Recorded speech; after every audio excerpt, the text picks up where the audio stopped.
Allora, siamo con Mister Ghidelli al termine della partita, la vittoria contro il Codogno. Mister, ti chiedo le sensazioni un po' della partita di oggi e come preparerete la prossima con la Trevigliese, sempre qui in casa. Ma la sensazione della partita di oggi è che è stata una partita difficilissima perché abbiamo incontrato una squadra forte a cui faccio complimenti, faccio complimenti al mister, a loro.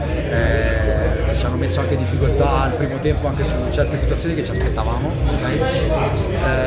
Però poi alla fine abbiamo rischiato poco a livello di concretezza, abbiamo rischiato veramente poco e poi siamo venuti fuori nel secondo tempo, abbiamo aggiustato un paio di cose nell'intervallo e secondo me i ragazzi hanno fatto una grandissima partita, come voglia insomma di raggiungere il risultato, abnegazione, sacrificio, tutti i valori fondamentali all'interno di una partita come questa, che se non metti in campo difficilmente la porti a casa, quindi secondo me hanno fatto una grande partita. Dicevamo appunto settimana prossima con la Trevigliese, esatto. Settimana prossima sì, Trevigliese, sarà una partita secondo me molto diversa, quella di oggi. Incontriamo un'altra squadra forte, ma chiunque avremmo incontrato, chi arriva a questo punto è perché ha dei valori importanti, non è qua per caso, quindi prepareremo la partita, cercheremo di riposarci un attimino. Adesso oggi era una giornata calda, anche questo inciderà, e poi saremo pronti domenica sicuramente per fare una grande partita. Ottimo, grazie mille mister, complimenti. Allora, siamo con mister Tassi al termine della partita con la Leon.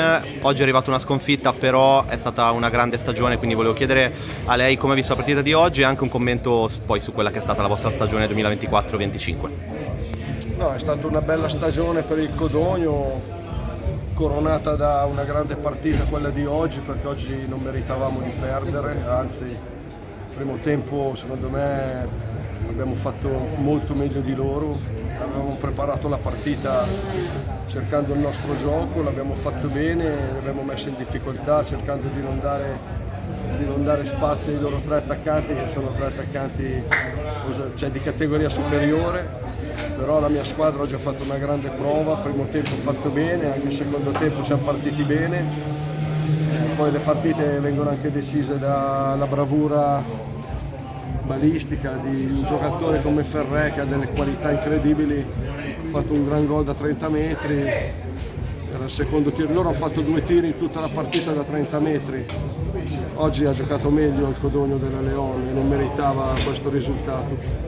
Poi siamo stati veramente bravi perché sull'1-0 non abbiamo mollato fino alla fine, abbiamo avuto il palo di Dragoni, l'occasione di Bernardini, però accettiamo questo risultato e mi auguro che la Leon arrivi fino in fondo, perché è una squadra composta da dei bravi giocatori e dei giocatori anche corretti, e mi auguro che la Leon possa raggiungere le finali di questi playoff e andare in Serie D. La nostra stagione è stata bellissima, però questo deve essere per il Codogno il punto di partenza. Da neopromossi nessuno si aspettava questo, però come ho detto ai ragazzi a fine partita, questo è solo l'inizio di un progetto che deve portare il Codogno ad ambire a qualcosa di più importante che non una partita di playoff. Ottimo mister, grazie mille, complimenti ancora.